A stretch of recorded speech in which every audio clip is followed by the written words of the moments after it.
Cette nuit, le deuxième stablecoin de l'écosystème des crypto-monnaies, celui de Circle, a perdu son ancrage au dollar.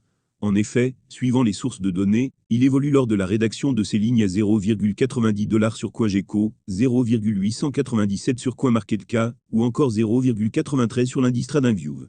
Son prix reste actuellement très volatile. Avant de continuer, rappelons à nos lecteurs qu'il conviendra à chacun d'agir en fonction de ses propres convictions et qu'il ne nous appartient pas de conseiller de fuir ou au contraire de profiter d'un éventuel arbitrage.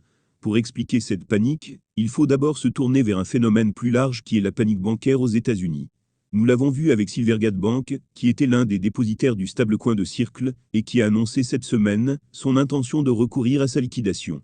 Fort heureusement, Circle avait pris ses dispositions en retirant la part de ses réserves chez Silvergate, la semaine dernière déjà.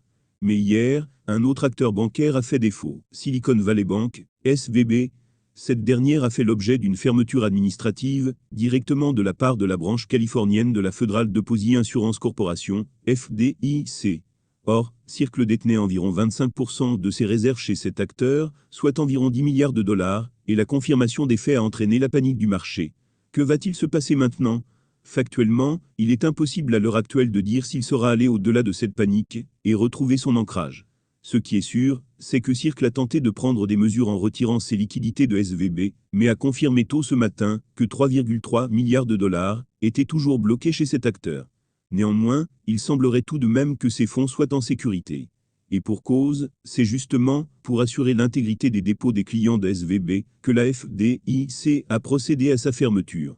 Au 31 décembre dernier, Silicon Valley Bank possédait 175,4 milliards de dépôts de l'ensemble de ses clients.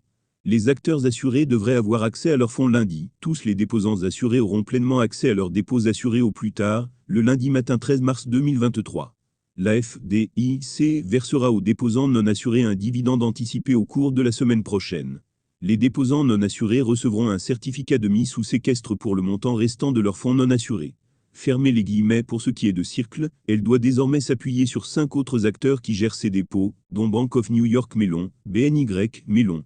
Cette diversification était précisément là pour prévenir de tels risques.